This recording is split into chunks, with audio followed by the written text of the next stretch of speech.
چند دنوں کا کھیل ہے بلکہ سانسوں کی بھی گارنٹی نہیں ہے. یعنی کہ ہمارا ایمان بھی ہے کہ ہاں واقعی مومن کامیاب ہیں. جی بے شک نمازوں میں سکون ہے، ہم صدقہ کرنے سے ہماری پریشانیاں ٹلتی ہیں. جو انسان اپنے بارے میں نہیں سوچ سکتا وہ کیا کس کے ساتھ وفا کرے گا. صحیح.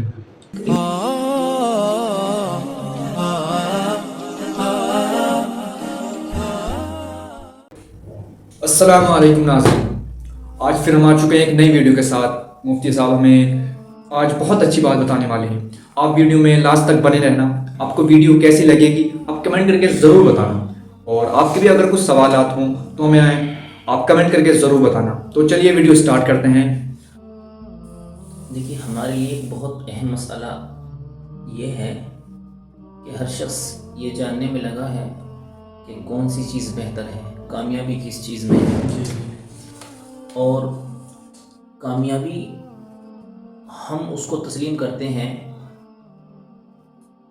جو اس کام میں ماہر ہو، اس اسٹیج میں ماہر ہو، یا اس چیز کے بارے میں وہ زیادہ علم رکھنے والا ہو.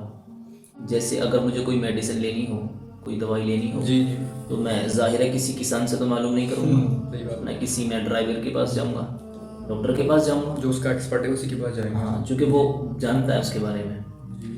ایسے ہی اگر میں کھیتی کرنے لگوں تو ظاہر ہے میں اس کا مشورہ میں کسی انجینئر یا کسی کسان سے ہی لوں گا جو کھیتی کے بارے میں زیادہ جانتا ہے. کسی ڈرائیور سے تو نہیں لوں گا جا کے، یا کسی پائلٹ سے تو نہیں لوں گا. یا ایسے ہی اگر مجھے پائلٹ بننا ہے، مجھے اس چیز میں مہارت حاصل کرنی ہے، تو میں کسان سے تو مشورہ نہیں لوں گا. تو میں کہنا یہ چاہ رہا ہوں، ہم اگر کسی بھی میدان میں جاتے ہیں اور اس میدان میں ہمیں سکسیسفل ہونا ہے، کامیاب ہونا ہے، تو ہمیں اس سے مشورہ لینا ہوگا جو اس میدان کے اندر ماہر ہے، جو اس کا ایکسپرٹ ہو. جی، جو اس کے اندر صحیح بات ہے. وہاں ماہر فن ہو. جی. تو آج کل میں ان لوگوں کی بات نہیں کرتا جو اللہ اور اس کے رسول پر ایمان نہیں رکھتے، میں ان کی بات کرتا ہوں جو اللہ اور اس کے رسول پر ایمان رکھتے ہیں. ان کو پتہ ہے کہ ہماری کامیابی کس میں ہے. جی. اور اگر پتہ نہیں ہے تو اللہ اور اس کے رسول نے بتایا ہے. جی. قرآن کریم میں ہے، دنیا کہتی ہے آج کہ فلاں شخص کامیاب ہو گیا، فلاں شخص کامیاب ہو گیا، اور ہم سمجھتے ہیں کہ واقعی وہ کامیاب ہو گیا. حالانکہ یہ کوئی کامیابی نہیں ہے دنیا کی، چند دنوں کا کھیل ہے بلکہ سانسوں کی بھی گارنٹی نہیں ہے. تو پتہ نہیں انسان کب چل بسے، لیکن اللہ گارنٹی دیتا ہے قد افلح المؤمنون، کہ ایمان والے کامیاب ہو گئے. اور پھر ایمان والوں کی صفتیں گنائی گئی ہیں. تو اب ہمارا ایمان ہے اللہ پر. دیکھیے اب ہمارا ایمان دیکھیں نا کس درجے میں ہے.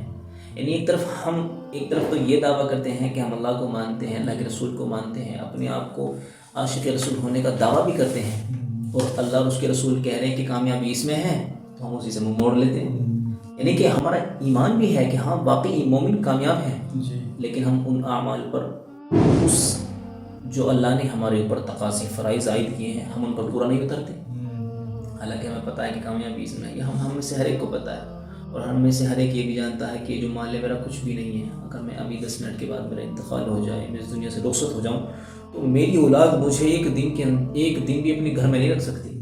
میں نے ساری زندگی، ہر شخص سوچ سکتا ہے کہ میں نے ساری زندگی محنت کر کے جو گھر بنایا تھا، جو میں نے بڑی محنت کے ساتھ ایک گاڑی لی تھی، میرے مرنے کے بعد میری اولاد مجھے اس گاڑی میں نہیں بٹھا سکتی، مجھے اس بنگلے میں نہیں رکھ سکتی. سب چیز جانتے ہیں، لیکن پھر بھی ایک نشہ ہے، بس لگے ہوئے ہیں. تو اس لیے ہمیں ذرا سوچنا چاہیے، تنہائی میں بیٹھ کر اپنے لیے سوچنا چاہیے. اپنے بچوں کو ایک طرف، بیوی کو ایک طرف، ہر چیز کو ایک طرف رکھ کے ہمیں یہ خیال ایک بار سوچیں. تو ہم اب مجھے بتائیے، جو انسان اپنے بارے میں نہیں سوچ سکتا وہ کیا کس کے ساتھ وفا کرے گا؟ صحیح. انسان سب سے پہلے اپنے بارے میں سوچے، اس کے بعد کسی کے بارے میں سوچے. جو انسان اپنے ساتھ ہی وفا نہیں کر سکتا وہ کس کے ساتھ وفا کرے گا؟ پتہ نہیں کیوں انسان اپنے بارے میں سوچ سکتے ہیں. تو یہ کبھی کبھی سوال آتا ہے میرے ذہن میں نا، یار انسان اتنا خود مطلب اپنا بھی نہیں ہو سکتا، اپنے لیے کچھ نہیں کر سکتا، ایسا کیوں ہے؟ میں یہ بھی سوچتا ہوں. جیسے مولانا تعلیم صاحب کا ایک شعر ہے نا، کہ اپنے من میں ڈوب کر پا جا سراغ زندگی، کسی کا نہیں بنتا نہ بن اپنا تو بن. کم سے کم انسان اپنا تو بنے. پتہ نہیں دنیا میں کیوں اتنا مشغول ہو جاتے ہیں، سب کچھ پتہ ہوتے ہوئے بھی ہم پھر بھی دنیا کی طرف جاتے ہیں. پتہ نہیں وجہ کیا ہے، یہ پتہ نہیں کیوں. آخرت بھی ہے، سب کچھ پتہ ہوتے ہوئے پھر بھی پتہ نہیں کیا. ہمیں سوچنا چاہیے، ذرا ہم تنہائی میں ذرا بیٹھیں، ذرا خیال کریں، آخرت ہے، مرنا ہے، اس میں تو کسی کو اختلاف ہے ہی نہیں، سب کا اتفاق ہے کہ کبھی موت ہے. ورنہ مجھے کوئی دکھائی 200 سال پرانا انسان کوئی اگر اس دنیا پر سرزمین پر جی رہا ہے، 100 سال کے بعد جو آج پیدا ہو چکا، 100 سال کے بعد ان کا نام و نشان باقی نہیں رہے گا، کچھ بھی باقی نہیں رہے گا، ان کا ہڈی نہیں، سب گل جائیں گے مٹی میں جا کر، کوئی جل جائے گا، کوئی راکھ بن جائے گا، سب ادھر ادھر ہو جائیں گے. لیکن پتہ نہیں کس چیز کا غرور ہے. پتہ نہیں، بس اپنے آپ کو وقت نہیں دیتے لوگ.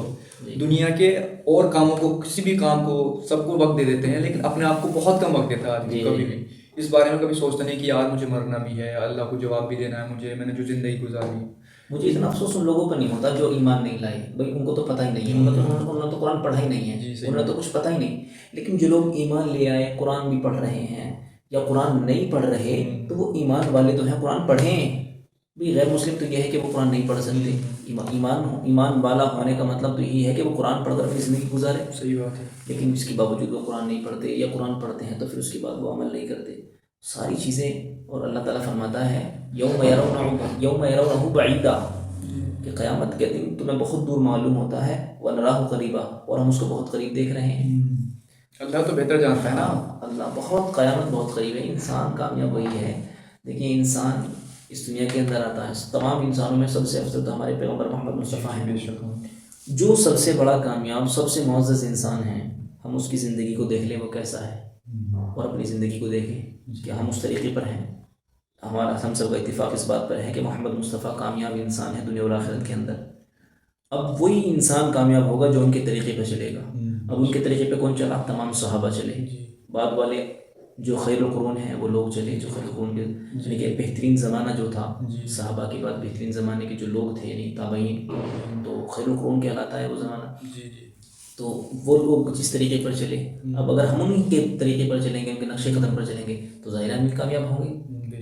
اور اگر ان سے ہٹے تو پھر کامیابی کی ہم لو نہ لگائیں کہ ہمیں کامیابی ملے گی، ہم کامیاب ہو جائیں گے. یہ صرف ایک محض خیالی ہے، باقی کچھ بھی نہیں ہے. تو مفتی صاحب، ایک شخص سے میری بات ہوئی جی، تو میں نے ان سے کہا کہ جی وہ اپنی پریشانیاں بتا رہے تھے. میں نے کہا تمہارے اوپر پریشانی آتی ہے تو ان کا حل بھی تو ہے، آپ نمازیں پڑھے کریں، اللہ سے اپنی باتیں بتائیں، جو تمہارے ساتھ جو کچھ ہو رہا ہے تم اللہ سے بتاؤ گے تبھی تو اللہ تمہاری پریشانی حل کرے گا. تو میں پھر بھی اس چیز کو سب کچھ جانتے ہیں، کہتے ہیں کہ یار ہاں بے شک نمازوں میں سکون ہے، ہم صدقہ کرنے سے ہماری پریشانیاں ٹلتی ہیں. وہ پھر بھی بندہ کہتا ہے دنیا میں اوپر پریشانی، پتہ ہوتے ہوئے پھر بھی نہیں اس چیز کو کرتا نہیں ہے. یہی تو ایمان کی کمزوری ہے. پتہ نہیں، وہ خود کہہ رہا تھا شخص کہ میں نے ایک دن ایسا کیا کہ میں مسجد میں 20 روپے دیتا تھا. اچھا. اب ایک دن میرے خیال اس کے ذہن میں آیا، وہ شخص کہہ رہا ہے کہ میں نے 50 دے دی، تو اللہ نے مجھے 50 کے ایک کام دیا کہ مطلب جو بھی شخص وہ کام کرتا تھا اس کو کام ایک اچھا کام دیا اسے. وہ بندہ خود بتا رہا کہ میں نے اس چیز کا فائدہ دیکھا، میں یہ ہر بار کی طرح میں 20 روپے دے رہا تھا، ایک دن میں نے 50 دے دیے تو اللہ نے مجھے اس کا اجر اتنا دیا کہ مجھے اس کا بہت زیادہ دیا. وہ بندہ خود کہہ رہا تھا کہ مجھے اس کا فائدہ ہوا، لیکن پھر بھی، اور وہ بندہ پھر بھی ابھی اتنے مشقت میں، مطلب اتنے دنیا میں مصروف ہے، مطلب بہت پریشانی ہے. اسے پتہ بھی ہے کہ یار سب کچھ میرا پریشانیوں کا حل نمازوں میں ملے گا، حل میں مل جائے گا، اللہ سے بات کریں گے، اللہ سے جو بھی مطلب فریاد کرے گا سب ان چیزوں میں مل جائے گا. وہ بندہ پھر بھی دنیا میں اتنا مشغول ہے.